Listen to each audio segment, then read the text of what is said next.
kuomba mara ya kwanza, mara ya pili, mara ya tatu, mara ya nne, mara ya tano, mara ya saba, mvua ikaja. Nisema mvua ikanyesha nyingi sana, na mwaka huu ni mwaka wa mvua kubwa.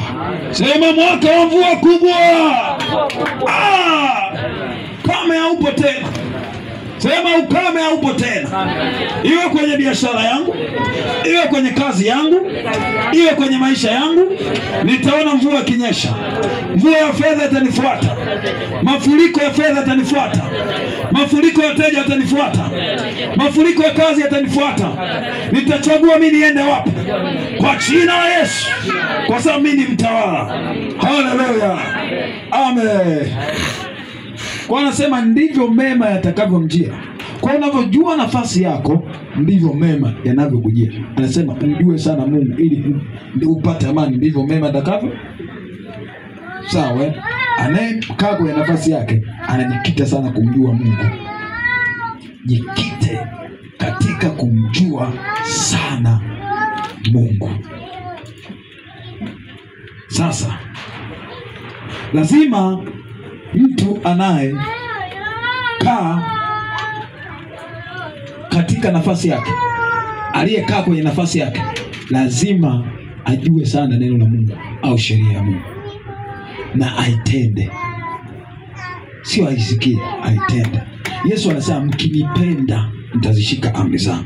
Kwa kama mtu anafikiri anampenda Yesu, lazima ashike amri za Yesu.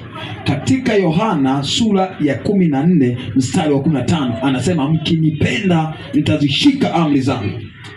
Na Mathayo 7:24-28 anatoa mfano wa watu wanaoshika neno la Mungu, wanaotenda na wale wasiotenda. Anasema basi kila asikiaye hayo maneno yangu na kuyafanya atafananishwa na mtu mwenye akili. Sema mtu mwenye akili. Mtu anayejua nafasi yake ni mtu mwenye akili. Asiyejua nafasi yake hana nini? Sema hana akili. Kwa sababu ataanza kufanya vitu ambavyo sio vya nini? Vya akili. Tazama mtu kama anazini na mwanamke. Biblia inasemaje? Usipojua nafasi yako utafanya vitu ambavyo sio vya nini? Vya akili. Mtu ambaye anaijua nafasi yake hafanyi vitu vya kipumbavu. Mwenye maono hujizuia.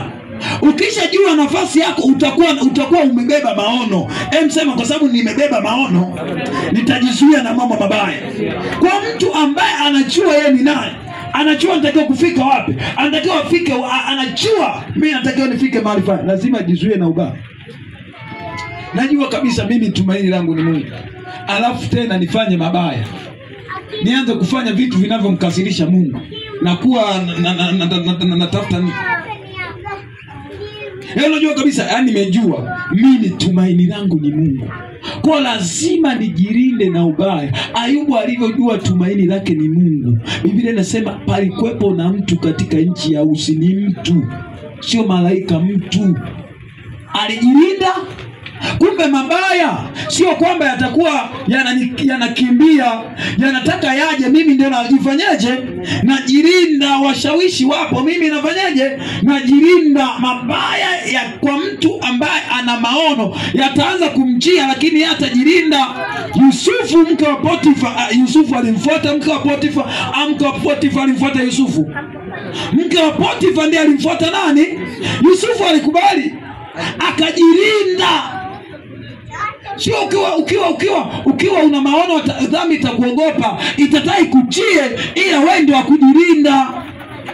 Uona kwambia kile ambacho unajaribiwa, na mimi hicho nilishawahi kujaribiwa au naendelea kujaribiwa kwacho, lakini yanipasa kushinda.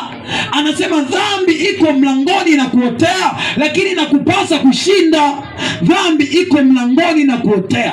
Kwenye mlango wa kazi dhambi inaweza kukuotea. Kwenye mlango wa huduma dhambi inaweza kukuotea. Inakuotea mlangoni kwa nini? Inakusudia nini? Yaani kitu kiko mlangoni kinakuotea. Maana kinajua kuna mahali unatakiwa uingie, kuna viwango unatakiwa uingie, kuna mahali unatakiwa uelekee, kuna namna unatakiwa ushinde.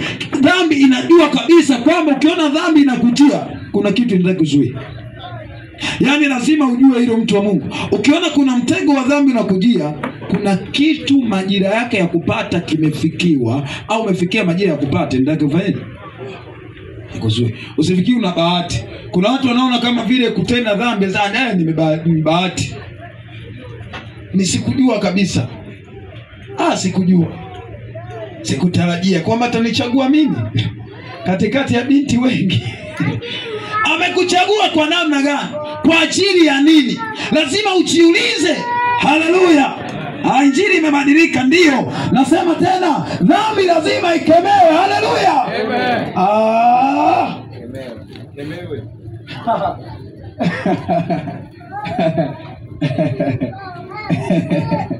Dhambi bwana.